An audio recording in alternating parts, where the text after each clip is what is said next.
General Threxen of the Zarkith Empire stood tall on the bridge of his flagship, gazing at the distant image of Earth displayed on the screen before him. The blue planet looked peaceful, quiet, and fragile, a mistake many had made before. For the Zarkith, it was supposed to be another simple conquest, just like the last 47 planets they had taken in the past year.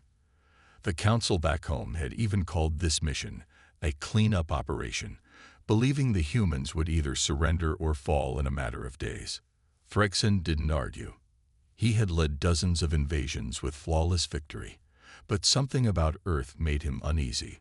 The scattered reports he had received over the years painted humans as primitive, emotional, and chaotic. Yet there was a strange consistency in every account. When pushed to the edge, humans didn't break. They fought, and sometimes they won against impossible odds. The first wave landed in a remote desert region, expecting no resistance. What they got instead was an ambush so well coordinated, it destroyed 3 dropships within the first 2 minutes. Threxen had expected a soft landing, but what he witnessed was brutal. The humans used terrain, surprise, and even old machinery to overwhelm his elite troops. The survivors were shaken. Their armor had been pierced by homemade explosives. Their energy weapons malfunctioned under the interference of Earth's electromagnetic storms. Most of all, their morale was crushed by the one thing they couldn't explain. The humans were smiling while fighting. It was as if the chaos gave them strength. Threxen ordered a tactical retreat and reassessed. Maybe the humans had simply gotten lucky. He prepared for a second assault, this time in a larger city, where control could be established quickly. But the city was a trap. Skyscrapers hid snipers. Underground tunnels allowed human fighters to move unseen. Civilians didn't run. They joined the fight, throwing Molotovs, planting traps, and disrupting supply routes. Threxen sent in his biotech units, massive beasts bred for war, immune to fear and equipped with energy shields. But even they struggled against coordinated human attacks. In one shocking event, a single human soldier managed to hijack a Zarkith walker, turn it against its own squad, and destroy an entire unit before vanishing into the smoke. This wasn't resistance, it was war. A kind of war the Zarkith had never faced before. It wasn't about weapons or ships anymore. It was about determination, intelligence, and something else Threxen couldn't define. A burning will that lived inside every human he saw. As days turned into weeks, losses began to pile up. Threxen watched as more of his elite units fell, not from superior technology, but from human cunning. They used everything: weather, shadows, old buildings, captured gear, and even fear itself as weapons. In one snowy region, his forces froze and starved, while humans used the cold as cover to launch silent, deadly raids. In another jungle zone, Zarkith drones lost signal, ambushed by humans who communicated without tech, using birds, light signals, and coded sounds. The general realized, to his horror, that Earth itself was an ally to the humans. Every part of this world, its climate, its terrain, its unpredictability, was something they had lived with for centuries. The Zarkith were out of their element, and Earth punished every mistake they made. Threxen's frustration grew. He increased airstrikes, leveled entire cities, and deployed fear-based weapons designed to break the human spirit. But they didn't break. Even when families were separated, even when homes were gone, even when hope seemed lost, humans kept fighting. Some did it for revenge, some for freedom, and some simply because they refused to kneel. It was unlike anything Threxen had studied. In the Zarkith War Manual, fear led to surrender, losses led to retreat. But humans, they were driven by those very things. The more they lost, the harder they hit back. Threxen's analysts could not explain it. They have no logic, one of them reported. They are chaos-driven, emotion-powered, unstable. But Threxen knew the truth was deeper. Humans didn't fight with logic. They fought with heart. And heart was not something the Zarkith could simulate or counter. A turning point came when a Zarkith commander, frustrated by repeated defeats, captured a human outpost and broadcasted a public execution. He thought fear would stop the resistance. Instead, the retaliation came within hours. Hundreds of human fighters stormed the compound from every direction, using flash storms, power outages, and their own fallen comrades' gear. They didn't just win. They made a statement. The captured commander was spared, sent back with a message carved into his armor. "We are not afraid." Phrexen watched the footage in silence, and for the first time in his long military career, he realized he was not the hunter. He was the hunted. The worst part wasn't the weapons or the tactics. It was the stories spreading among his troops. Tales of human strength, of individuals who could lift crashed machines off their comrades, who kept fighting with broken limbs, who used laughter as a weapon in the face of death. One report spoke of a human medic who saved both friends and enemies in a battlefield hospital. Another mentioned a lone human who stood between a Zarkith patrol and a group of children, armed with only a pipe. The patrol never returned. These stories were not just rumors. They became legends that frightened even the bravest Zarkith soldiers. Discipline broke, doubt spread, and fear, the weapon the Zarkith had always used, was now turned against them. Phrexen stood once more before the screen, Earth still spinning slowly in the distance, his claws clenched behind his back, not from anger, but from helplessness. This planet was supposed to fall like the others. But it didn't. This species was supposed to surrender. But they refused. Every strategy, every weapon, every calculation had failed. The humans had made one thing clear: they were not ready to lose, and they never would be. Phrexen didn't fear their guns. He feared their will. The will to fight, to survive, and to win no matter the cost. And in that terrifying realization, the mighty general of the Zarkith Empire finally understood. This was not a failed invasion because of poor planning or bad luck. This was a failed invasion because they had challenged the wrong species. The skies over Earth were no longer silent. Black clouds of smoke rose from burning cities. Broken ships hovered in orbit like ghosts of a failed empire, and the sound of distant explosions echoed like thunder through ruined landscapes. General Phrexen stood in his war chamber, studying the holographic map of Earth, but every day it grew darker. The red zones showing Zarkith control were shrinking, while the green zones representing human resistance spread like wildfire. It made no sense. His empire had every advantage. Technology centuries ahead, ships that crossed stars, weapons that could melt steel, and warriors bred in labs to feel no pain. Yet none of it was enough. No matter how many battles they won, the humans came back stronger, more organized, more determined. It wasn't just war anymore. It was a test of spirit, and humans had something the Zarkith could not manufacture: the will to never give up. Phrexen couldn't understand it. His species had evolved in complete control. They had built their empire with logic and dominance, believing emotion was weakness and mercy was a flaw. But humans were different. They cried when they lost someone, yet stood taller the next day. They felt fear, yet walked into danger willingly. They had no armor stronger than steel, no shields to protect them from plasma. And yet they walked into fire when others would run. One report haunted Phrexen more than the others. In the early days of the invasion, a small village had been cut off from all support. Zarkith troops landed to wipe it out completely, expecting no resistance. Instead, they were met by farmers, old men, and even children throwing stones and swinging tools. They didn't run. They stood their ground. Many fell, but not one of them begged for mercy. The survivors escaped into the forest and launched night attacks, disabling weapons, cutting off communications, and stealing supplies to stay alive.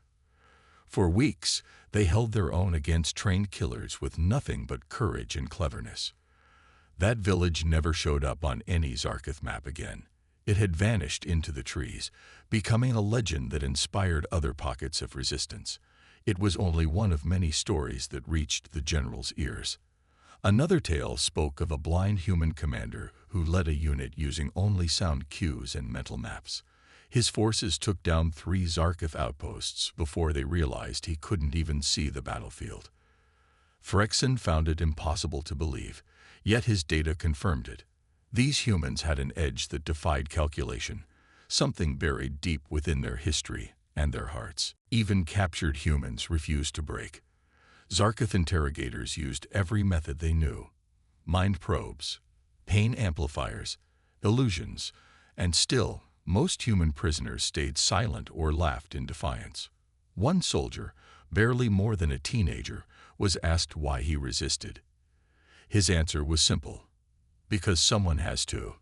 That line spread among the human forces like fire. It became a slogan painted on walls, whispered over radios, and carved into weapons. The humans didn't just fight to win. They fought because they believed in something greater than survival. Freedom, unity, hope, and it terrified the Zarkov. In one destroyed sector, Phrexin's soldiers found a bunker where civilians had been hiding. Instead of running, they had converted the place into a workshop, making weapons from scrap, food from soil, and even books to teach their children. Among the ruins, life was still growing, still pushing forward. The general stared at the recovered footage for hours, unable to comprehend how, after so much loss, the humans still found a reason to rebuild. Morale in the Zarkov army began to slip. Soldiers complained of ambushes, of human fighters who moved like shadows and struck without warning. Some Zarkov commanders started avoiding missions in deep human territory, calling them death zones. There were whispers of human ghosts, elite warriors who wore no armor, carried stolen weapons, and appeared in the middle of heavily guarded bases to destroy targets before vanishing. One even sabotaged a flagship from within, causing it to crash into a mountain. When asked how he managed to sneak aboard, the only answer he gave was, "I walked." Phrexin didn't know if these stories were true or exaggerated by fear, but it didn't matter anymore. The idea of human spirit had already sunk its claws into his army. For every one human killed, 2 more seemed to rise. And they weren't just soldiers. They were engineers, doctors, hackers, and survivors. Each person played a role, and each role was essential. Even those who couldn't fight found ways to contribute, making food, gathering intel, building shelters, and spreading hope. Hope. That was the word Phrexin had come to fear. Because it wasn't just bullets or bombs that were pushing back his forces. It was the belief in something more. The belief that they could win, even when outnumbered and outgunned. The Zarkov had always relied on fear, crushing hope before it could take root. But on Earth, hope was everywhere. In music played in the ruins, in paintings on crumbling walls, in laughter shared around fire pits. Even after all he had done, after the orbital strikes, the poison clouds, the blockades, hope lived on. The general had once believed that breaking the world required overwhelming force. But now he saw the truth. Humans didn't need power to stand. They needed a reason. And as long as they had one, no force in the galaxy could keep them down. In a desperate attempt to shift the war, Phrexin proposed a psychological campaign. Instead of fighting them in the field, they would try to break their unity, spread lies, divide their leaders, offer peace to weaken resolve. But the humans didn't fall for it. They had learned mistrust from centuries of conflict on their own planet. Lies didn't fool them. Threats didn't shake them. And even when offered comfort in exchange for surrender, they chose pain over betrayal. One human leader, when offered a seat of power under Zarkov rule, spat in the envoy's face and said, "I'd rather die on my feet than live on my knees." Those words, broadcast across rebel channels, reignited the fire in every corner of the planet. If Phrexin thought he had seen resistance before, he was wrong. This was now a full rebellion. As he stood once more before his battle map, watching red zones vanish with each passing day, Phrexin realized something horrifying. This war was no longer winnable, not because his army was weak, but because the humans were unbreakable. They didn't fight for orders or for pride. They fought for each other, for every fallen friend, for every destroyed home, and for the belief that they still had a future. Phrexin had faced monsters in battle before. He had faced machines, mutants, and even ancient weapons that defied reason. But nothing had ever scared him like the sight of a tired, bleeding human standing tall in defiance, eyes burning with a fire that could not be extinguished. Earth was not just a battleground. It was becoming a graveyard for the pride of the Zarkith Empire. And somewhere deep inside, the general began to wonder, what if they had never stood a chance?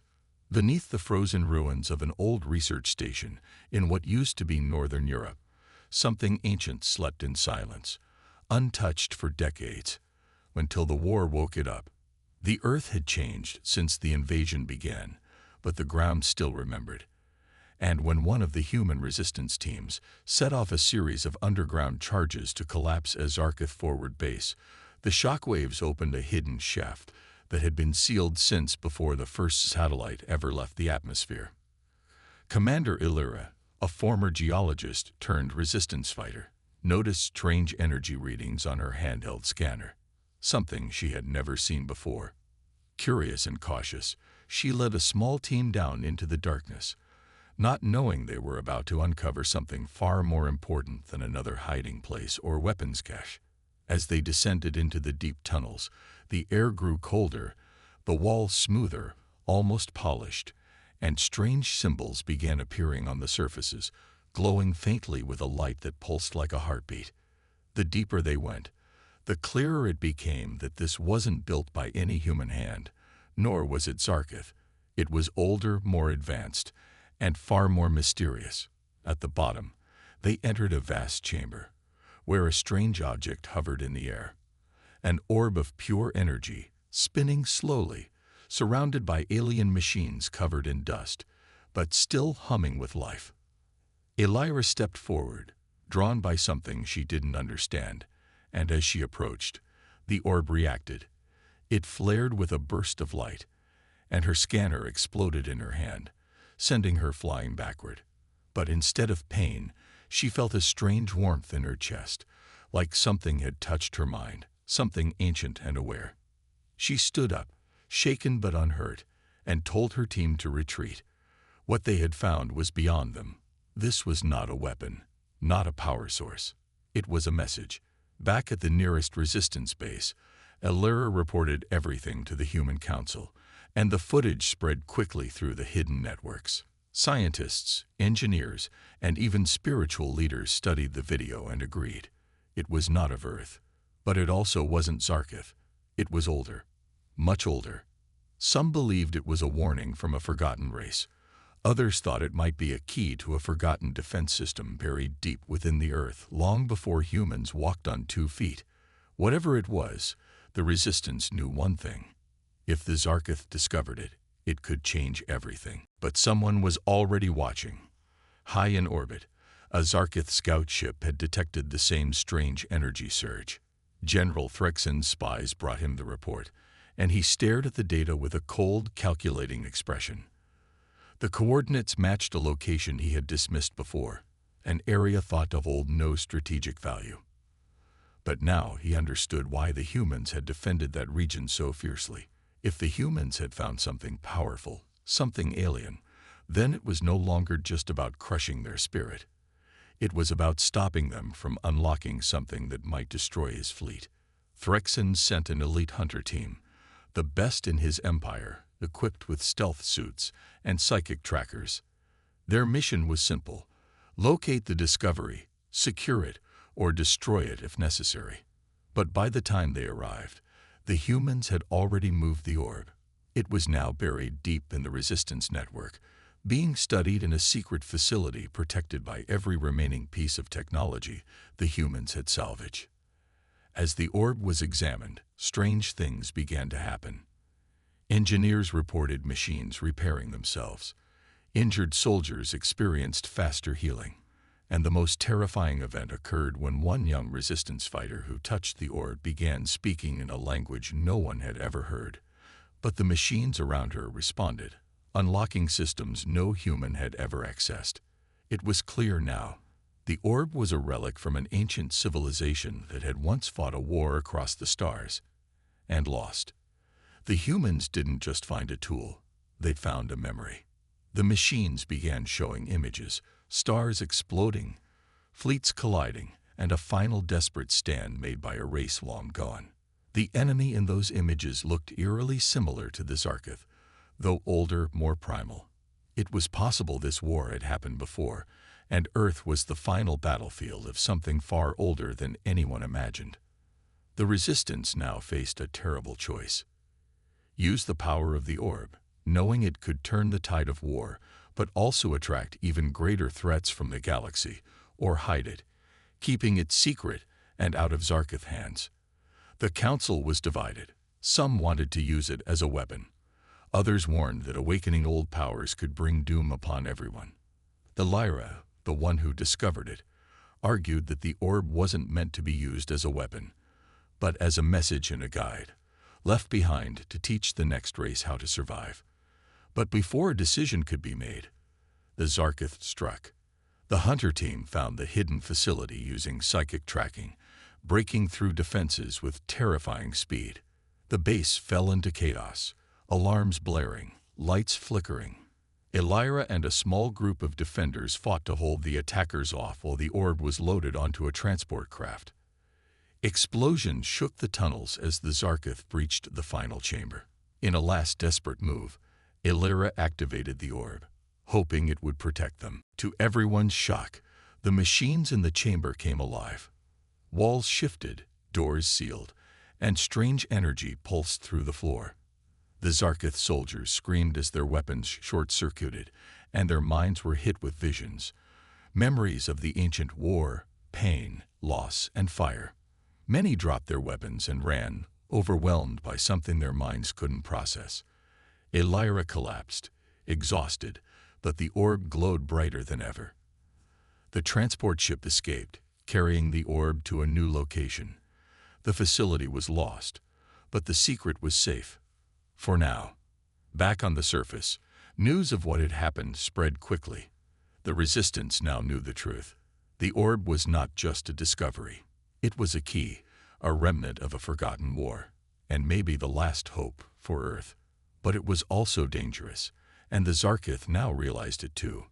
General Threxen had watched the footage in silence, his hands trembling for the first time in years. He whispered to himself that the humans were not just strong because of their spirit. They were now protected by something greater, something ancient, something terrifying. And now, the game had changed. Earth wasn't just a battlefield anymore. It was a vault, a secret, a threat to everything he had built. And he knew, if the humans unlocked the full power of what they had found, it wouldn't just mean defeat, it would mean extinction. The cold winds howled across the burned remains of the old world as human survivors moved like shadows through the broken cities, carrying with them the secret that had changed everything. Deep underground, in the Resistance's most protected bunker, the ancient orb pulsed with steady light, its energy now fully awake and communicating with Earth's last scientists, engineers, and strategists. They had learned that the orb was not just a piece of alien memory, but an intelligent core, a remnant of a civilization that had once stood against the same enemy the humans now faced. It offered knowledge, technology, and most importantly, strategy, plans from a war long forgotten. At first, many didn't believe it. How could this ancient thing understand the current war? But then it showed them the impossible. It rebuilt damaged weapons in seconds, improved their communication networks, and even gave the Resistance cloaking tech, allowing them to move without being seen by Zarketh scanners. The balance was beginning to shift, and the Resistance felt something new, hope. But with hope came danger, because the enemy was not blind to what was happening. General Threxen had not forgotten the loss of his elite hunter team, and the energy signature from the orb had grown stronger. He believed the humans had found a lost superweapon and ordered a full-scale planetary sweep, activating machines buried deep within the Zarketh warships, machines that had not been used in centuries. These hunter drones began scanning the Earth like a plague, looking for any sign of resistance activity, leaving destruction wherever they passed. As human outposts fell silent one by one, the council grew desperate. They had to strike before the enemy found the orb again. A plan was made. A dangerous, almost suicidal plan to use the orb's new knowledge to attack a Zarkith command ship orbiting Earth. It was not the largest, but it controlled most of the drone network. If they could destroy it, they could blind the Zarkith long enough to take back key ground positions. The mission was given to Commander Illyra, the same woman who had first found the orb, and her team of specialists. They would use the new stealth tech to sneak aboard the ship, plant charges near the core, and escape before it exploded. But as they prepared to leave, the orb glowed brighter and brighter, and Illyra once again felt that strange warmth in her chest, a connection that was growing stronger. The orb showed her a memory, not of destruction, but of sacrifice. The ancient race that had built it had faced the same moment, and they had failed because they hesitated. Illyra understood. This was the turning point, not just of the battle, but of history. The human ship silently approached the Zarkith command vessel, hiding in its blind spot using tech the enemy had never seen before. They docked, cut through the hull, and entered a maze of alien corridors, pulsing with green light and guarded by machines that looked half alive. Every step was a risk, but they moved with purpose, planting explosives near the power cores while the orb's memory guided them through each passage like a ghost from the past. Suddenly, alarms rang out. Something had gone wrong. A Zarkith patrol had spotted movement, and the ship began to shift. Doors sealed. Lights turned red. The escape route was cut off. Illyra had a choice: abort the mission or keep going. She ordered her team to continue. The charges were armed, and there was no turning back. Then something incredible happened. The orb, still carried in a protective case, began to hum louder. It activated a hidden system on the Zarkith ship, an old failsafe the enemy didn't even know existed. The corridors opened again. The power grid flickered. The enemy was confused, fighting their own ship. Illyra and her team used the chaos to reach the final chamber. As they prepared to escape, she stayed behind to ensure the orb's influence reached the core. Time was running out. The ship shook violently as the explosives began their countdown. Illyra ran, her suit damaged, her breath short. The escape pod door closed just as she jumped in, and they blasted away seconds before the command ship exploded in a massive fireball that lit up the sky over Earth like a second sun. The resistance cheered. The drone network went silent. For the first time, Earth had struck back with real power. Across the galaxy, Zarkith commanders paused. Their systems flickered. Their pride was wounded. And for General Phrexen, it was a moment of fear he could not hide. He had underestimated the humans. They were no longer just survivors. They were learning, adapting, and becoming something he could not control. He ordered a new strategy: total extermination. But it was already too late. The humans had crossed the line that separated prey from warriors. They had turned the tide with knowledge, courage, and unity. The turning point had come, and Earth would never be the same again. The silence inside the Zarkith war chamber was unnatural, heavy like a storm that had yet to break. General Phrexen stood alone, staring at the holographic display of the destroyed command ship, his sharp claws digging into the metal floor, not out of pain but pure rage. For the first time in centuries, he was speechless. His species had conquered thousands of planets, erased civilizations that had dared to resist, and brought entire star systems to their knees. But now, standing before the undeniable evidence of defeat at the hands of a primitive race, he felt something unfamiliar twist inside him: humiliation. The humans had not only survived their invasion, but they had also outsmarted one of their most powerful ships, crippled their drone network, and used a weapon from an ancient enemy that even the Zarkith had failed to understand. The generals around him whispered in confusion, offering weak suggestions about how to respond, but Phrexen silenced them with a roar. He did not want suggestions. He wanted revenge. Yet deep inside, past his anger and pride, he knew the truth. This was no longer a simple war of strength. This was something far worse. The humans had reached a level the Zarkith feared most: unpredictable innovation. They were adapting faster than expected, learning from the ruins, turning weakness into strength, and now wielding ancient power with terrifying confidence. Phyrexian finally spoke, his voice low and trembling with fury, as he admitted what none of his kind wanted to say. The humans are not what we thought. They are not weak. They are dangerous. His words echoed through the chamber, leaving every commander frozen. Never before had a Zarkith general admitted defeat, not in voice, not in thought, not even in private. But Phyrexian was not a fool. He understood what this meant. The war had changed, and the humans were no longer prey. They were becoming predators. He called for immediate reinforcement, ordered the remaining fleet to prepare for a full-scale counterattack, and sent spies to Earth to learn how the humans had activated the ancient orb. But deep in his mind, he feared it was already too late. Meanwhile, on Earth, the Resistance celebrated the victory with quiet hope. Commander Illyra, though wounded, had returned with her team. The blast from the Zarkith command ship had lit the sky like a new star, and now scattered Resistance groups across the planet were regrouping, using the blackout of the enemy drones to establish stronger bases. But no one was naive enough to think it was over. The enemy would return, and when they did, they would come harder than ever before. Still, the humans were no longer alone. The orb, which had remained silent since the explosion, began to glow again, stronger this time. Scientists believed it had absorbed something from the enemy ship, perhaps more knowledge or deeper access to the ancient network, once shared by the forgotten civilization. Whatever it was, the orb now pulsed like a heart, not of a machine, but of something living.